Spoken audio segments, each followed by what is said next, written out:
हो जाती है, उसकी वजूहात, उसके असबाब क्या होते हैं और हिकमत में पित्ते की पथरी का इलाज क्या है, कैसा मुमकिन है, किस तरह किया जा सकता है, कौन सी ऐसी ग़िज़ाएँ हैं जिसकी वजह से ये पित्ते में पथरी हो जाती है और ये बड़ी ज़्यादा पेनफुल होती है। जिनको ये मसला है वो तो इस चीज़ का इदराक होगा ही उन्हें कि फिर उन्हें डॉक्टर्स के चक्कर लगाने पड़ते हैं, फिर उन्हें बहुत सारी ऐसी अद्वियात का इस्तेमाल करना पड़ता है, फिर बहुत से जो है ना लेज़र ऑपरेशंस भी हो रहे होते हैं।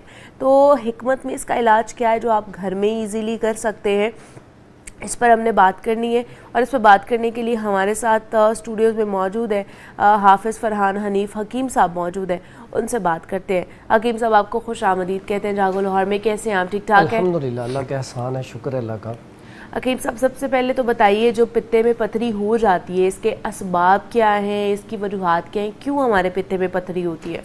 इसकी बुनियादी वजह जो है, जैसे कुरान मजीद की एक आयत है, कुलू वशरबू वला तुसरिफू, खाओ पियो लेकिन हद से तजावज़ ना करो। ठीक है, उसमें हम करते क्या है, खाने पीने में बेएहतियाती। सबसे पहला मसला मोटापा, उसकी वजह से बड़ा मसला बनता है। कोलेस्ट्रोल की ज़्यादती, अब बाइल जो सफराब पैदा होता है, अब गाल ब्लैडर में स्टोन तभी आएगी जब सफराब पैदा ज़्यादा हो रहा है लेकिन खारिज नहीं हो रहा, यानी कि जिगर के अंदर हरारत बढ़ रही है लेकिन वो इखराज नहीं है। अब वो खारिज ना होने की वजह से वो सफरा अब जिगर के बिल्कुल साथ एक थैली सी होती है जिसके अंदर ये सफरा जमा होता है। अब हम करते क्या है, खाना खाया किसी भी जगह घर में, खाना खाने के बाद ऊपर से ठंडा पानी पी लिया, कोल्ड ड्रिंक इस्तेमाल कर ली, या राइस खाए, शादियों के ऊपर से आइसक्रीम खा ली, ये सबसे बड़ी बुनियादी वजह है। उसके बाद दूसरी बुनियादी वजह क्या है कि हम लोग बिल्कुल भी एक्सरसाइज नहीं करते, वॉक नहीं करते, ये बहुत बड़ी बुनियादी वजह है। रात का खाना लेट खाया, वहीं पे लेट गए। सही है। अब ये सारे असबाब हैं, ठीक है, इन सबब को दूर करना चाहिए। अगर मोटापा आ गया है, बाज़ औक़ात ऐसा होता है कि मोटापे को कम करने के लिए ऐसी अद्वियात खाई जाती हैं, बड़ी तेज़ होती हैं, ये भी नुकसानात होते हैं उसकी वजह से भी। तो इनके एक तो मोटापे को कंट्रोल किया जाए वॉक के ज़रिए, तो ये ऑटोमेटिकली बेहतर हो जाती है। और ये ज़बरदस्त इसमें एक बात समझने वाली है कि ऐसे अफराद जिनका लिवर फैटी है, इनके तकरीबन 60% पित्ते में पथरियाँ होती हैं। और पित्ते में पथरी ना ही जाने का रास्ता है ना ही निकलने का रास्ता है, वहाँ पे जो बाइल होता है, जो सफरा होता है, वही जम जाता है। ठीक है, तो उसको हमने मेल्ट करना है। ठीक है, अब एलोपैथिक में तो इसका इलाज है, इसका ऑपरेट कर लेकिन हर्बल में इसका बड़ा बेहतरीन इलाज मौजूद है। चले इलाज की तरफ जाने से पहले कॉलर हैं हकीम साहब, वो ले लेते हैं। मोहम्मद रिजवान है मुल्तान से, उन्होंने हमें कॉल की है। अस्सलाम वालेकुम। वालेकुम सलाम। जी रिजवान साहब, क्या पूछना चाहेंगे? मैम हमारे मेरा कजन है, छोटा चाचू का बेटा है मेरे, उससे 2-3 मरतबा जो है ना हो चुकी है पथरी। अच्छा, उसका इलाज भी करवा चुके हैं, उससे निकली भी है 2-3 मरतबा, लेकिन दोबारा फिर उसका मतलब जड़ से खत्म नहीं हो रही। तो उसकी क्या उम्र क्या है उसकी? तकरीबन है 25 साल है, मैं 26 की उम्र, 1 साल छोटा है। ठीक है, 25 साल उम्र है। कुछ और भी पूछना है हकीम साहब आपसे? उन्होंने कहा है कि 2 दफ़ा ऑपरेट भी करा लिया लेकिन वो ख़त्म नहीं होती हैं। पित्ते की दर्द खत्म नहीं हो रही? पित्ते में पथरियाँ हैं। अच्छा, ऑपरेट करवा लिया, पित्ते की पथरियाँ खत्म नहीं होती? अच्छा, ऑपरेट में तो पित्ता ही निकाल देती हैं, तो पथरियाँ कहाँ से आ गई? पता नहीं, अब ये उन्होंने कहा है।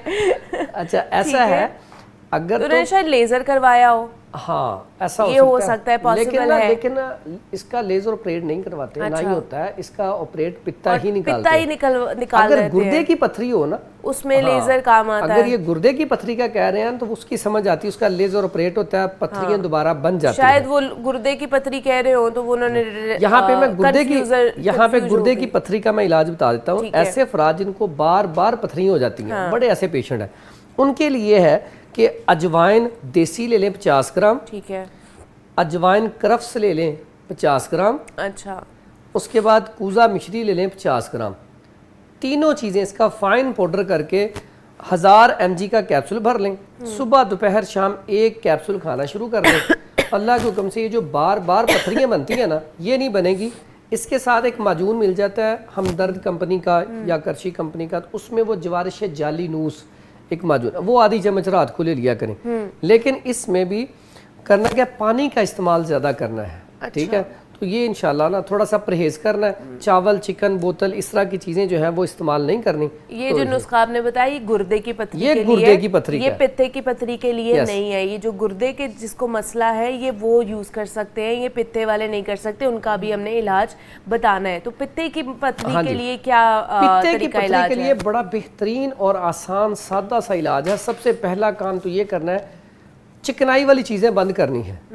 और जब कोई आप खाना खाएं, खाना खाने के बाद ठंडा पानी नहीं पिए, ठीक है। और इसके बाद वॉक का लाजमी करनी है, ठीक है। और उसमें करना क्या है, एक तो सुबह उठते ही नीम गर्म पानी 1 गिलास ले, उसके अंदर थोड़ा सा शहद और लेमन मिला ले, ठीक है। वो लाजमी एक सिप करके ना, वो छोटे छोटे सिप लेके वो पिए। उसके बाद पित्ते का जो पेशेंट होता है उसके पेन यहाँ पे जिगर के बिल्कुल नीचे यहाँ पे पेन बहुत ज़्यादा होती है। फौरी पेन के लिए जैतून ऑयल ले लिया जाए 1 चम्मच, लेमन का रस ले लिया जाए 1 चम्मच, और शहद ले लिया जाए 1 चम्मच। तीनों को मिला के अगर ये सुबह शाम लिया जाए तो पेन तो फौरी तौर पे ख़त्म हो जाएगी और ये मेल्ट होना शुरू हो जाएगी।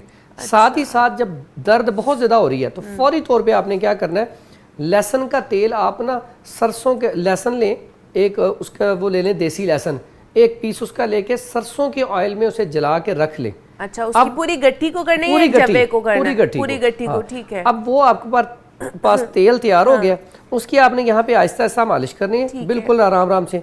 उसके बाद आपने क्या करना है, इसके ऊपर कोई कपड़ा बांध देना है। ओके। थोड़ी देर बाद दर्द गायब हो जाएगा, ठीक सही है। है। साथ आपने जैतून ऑयल, शहद और लेमन, इसका जो आपने बनाया है ना, तीनों चीजों का आपने मिक्सचर, ये चम्मच जो है ना ये लेना आपने है, लेना सुबह शाम लेना है। ये जरूर आपने लेना है। और उसके बाद एक बड़ा आसान सा सस्ता सा नुस्खा बताने लगा हूँ जो बड़ा बेहतरीन है। एक तो लिवर फैटी को कंट्रोल करेगा, अच्छा, कोलेस्ट्रॉल को कम करेगा, ओके। यूरिक एसिड को कम करेगा, और साथ ही साथ पित्ते की पथरी को आहिस्ता आहिस्ता बिल्कुल खत्म कर देगा।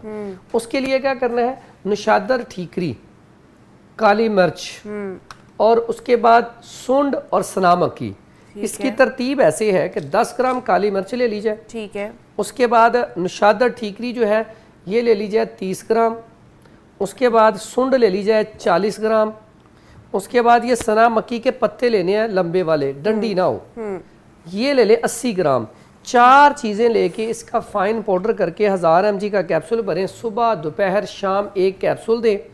ऐसे पेशेंट को स्टूल दिन में 2-3 मरतबा आना शुरू हो जाएगा, उसकी तबीयत ठीक हो जाएगी। सही है। क्योंकि जो पित्ते की पथरी का पेशेंट होता है, इसको जब पेन बढ़ती है ना, इतनी शिद्दत की होती है, उससे वॉमिटिंग शुरू हो जाती है। बाज़ औक़ात अगर सफरा रुक जाए तो कई ऐसे पेशेंट होते हैं जिनको यरकान हो जाता है, पीला यरकान हो जाता है, चेहरा पीला, आंखें पीली होना शुरू हो जाती हैं, तबीयत बिगड़ जाती है, उल्टी और वाकई जिसे कहते हैं मतली, ठीक है, ये बहुत ज्यादा होता है, नौजिया होना शुरू हो जाता है और पेनफुल बहुत ज्यादा होता है। चले इसके ऊपर मजीद भी बात करते हैं। कॉलर है लाहौर से, उन्होंने कॉल किया, मोहम्मद शफी। अस्सलाम वालेकुम।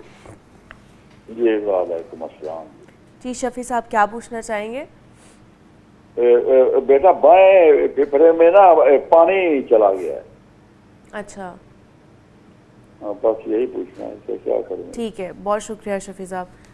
बाएं फेफड़े में उनका पानी चला गया, उसके लिए पूछना चाह रहे हैं वो। इसके लिए एक तो पानी का इस्तेमाल, आम रूटीन में भी पानी का इस्तेमाल कम किया जाए। काले चने शोरबे वाले इतने इफेक्टिव हैं, बहुत सारे पेशेंट मेरे पास इसके आते हैं।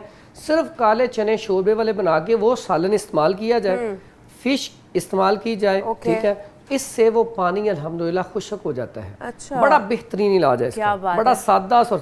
मैं कहता हूँ एक ही चीज़ से, काले चनों के शोरबे से बहुत सारे पेशेंट का इलाज किया है। ये सादा चीज़ बेहतरीन चीज़ है, इसका इस्तेमाल किया जाए। उसके बाद पुदीना, दारचीनी और बड़ी इलायची, इसका कहवा इस्तेमाल किया जाए तो इंशाल्लाह इनका पेशेंट जो है बड़ी जल्दी रिकवर कर जाएगा। ठीक है। और पानी जो है ना आम रूटीन में थोड़ा कम पिए। हाँ, बाज़-औक़ात अगर पानी फेफड़े में ज्यादा हो, बाज़-औक़ात होता है लंग्स जो है वो बार बार जाके वॉश करवाने पड़ते हैं। उसके लिए एक बड़ा सादा सा और आसान सा नुस्खा है मेरे पास। इसके पेशेंट काफी आते हैं, सांस का इशू होता है, बार बार वो निबुलाइज करवाते हैं, बल्कि निबुलाइज करवाने के बाद लंग से पानी निकलवाते हैं। उसके लिए 100 ग्राम चीनी हो, 100 ग्राम आम चीनी, ठीक है, 1 दाना वो जमाल गोटा मिल जाता है, उसका 1 दाना सिर्फ अच्छा सा लेके उसका ऊपर से उतार के बीज लेना है और उसको चीनी में अच्छी तरह खर्ल करना है 1-2 दिन, ताकि वो अच्छी तरह उसके अंदर मिक्स हो जाए। अच्छा, फिर उसकी खुराक कितनी है, एक मसर के दाने जितनी, एक मसर के दाने जितनी, 100 ग्राम चीनी, 1 दाना जमालगोटे का, और उसकी मिकदार बनेगी, इसकी रगड़ाई करनी है 2-3 दिन। ओके। एक मसर के दाने के बराबर। यकीन करें सांस के जो मरीज हैं उनके लिए बड़ा अनमोल तोहफा है, जिनके बलगम नहीं जाती उनके लिए अनमोल तोहफा है। क्या बात है कि ये उनके लिए एक तोहफा हकीम साहब ने हमारे साथ शेयर कर दिया है। अच्छा हकीम साहब, आप अपने उसमें बता भी रहे थे कि जो लोग ज़्यादा डाइटिंग करते हैं, वजन कम करने वाली अद्वियात खाते हैं, उनके भी पित्तों में जो है ना वो पथरी हो जाती है। उनके पित्ते में भी पथरी आती है, गुर्दों में भी पथरी आती है, क्योंकि वो क्या वजह होती है इसकी? उसकी बुनियादी वजह वो हद से ज्यादा जल्दी वजन कंट्रोल करने की कोशिश करते हैं। उसमें क्या होता है, वो डाइटिंग करते हैं, कई रोजे रख लेते हैं, कई रोजे नहीं रखते, सुबह से लेकर शाम तक कुछ इस्तेमाल ही नहीं करते। अब उसमें पानी की कमी हो जाती है, जो बुनियादी वजह बन जाती है, जिसकी वजह से जो है ना पथरी पैदा हो जाती है। तो ठीक है, उसके लिए एक और चीज पित्ते में पथरी हो या गुर्दे में पथरी हो, एक हमारा कहवा है, इतना कमाल का चलता है, बड़ी दूर दूर से लोग वो हमारे पास से लेने आते हैं, और जिसको भी ये नुस्खा मैंने बताया ना, घर बैठ के वहां से चीजें ले लें, और इतना कमाल का नुस्खा है, फौरी रिजल्ट है। उसमें करना क्या है, ये छली के बाल, आम छलिए वो जो बाहर भुट्टा हम खा रहे होते हैं, ठीक है, उससे आप ले लें, ये पैसों की भी नहीं मिलती, फ्री मिल जाती हैं, वो तो उन्होंने तो फेंकने होते हैं, ये ले लें थोड़ा सा। ओके। उसके बाद ये भखड़ा, अच्छा कैसी बात, ये फसलों को खराब करता है, लोग बाहर निकाल के फेंकते हैं। अच्छा। लेकिन इसकी वैल्यू, पहले ये कमर दर्द के लिए जो पंजीरी वगैरह बनती थी उसमें ये डलता था, बड़ा जबरदस्त होता है कमर दर्द के लिए, ठीक है। इसका कहवा कमर दर्द के लिए, क्रिएटिनाइन के लिए, पथरी के लिए बेहतरीन है। इसको भी शामिल करते हैं, पथरी को तोड़ के निकालने के लिए बेहतरीन रिजल्ट है। 2 चीजें हो गई। तीसरा ये है सर फूका, ये भी बड़ा कमाल का रिजल्ट है, फौरी तौर पे पथरी को तोड़ता है। उसके बाद आ गया ये खरबूजे के तुखम है, खरबूजे के बीज ले लें या तुखम ले लें। उसके बाद खरबूजे के छिलके ले लें। उसके बाद ये दाल है, दाल कुलथी, दाल कुलथी, ये इतनी जबरदस्त है, अकेली आप इसका कहवा बना के दे दो तो पथरी को तोड़ देती है। अच्छा। और ये सारी चीजें ये ले। उसके बाद ये है तुख्मे कासनी, ये इतना जबरदस्त, ये चीजों का आप 1.5 लीटर पानी में ना 2-2 ग्राम लेके इसको उबाल लें, उबाल के 1.5 लीटर पानी बेशक ठंडा कर लें, ठंडा करके पूरे दिन में 1.5 लीटर पानी पीना है, और 7 दिन, सिर्फ 7 दिन में इंशाल्लाह पथरी निकल जाएगी। इतना जबरदस्त नुस्खा है। इसी तरह एक ऐसा नुस्खा, अक्सर औकात आपने सुना होगा जी, वो फलां बंदा 3 पुड़ियाँ देता है, गुर्दे से पथरी निकल जाती है, उसका बड़ा बेहतरीन एक चीज है। वो मैं पूछती हूँ, लेकिन ब्रेक लेते हैं यहाँ पे। ब्रेक से वापस आते हैं तो वो जो पूरियों वाली नुस्खा है ना, उसके ऑल्टरनेट पे हकीम साहब लेकर आए हैं नुस्खा आप लोगों के लिए। ब्रेक के बाद वो बताते हैं आपको।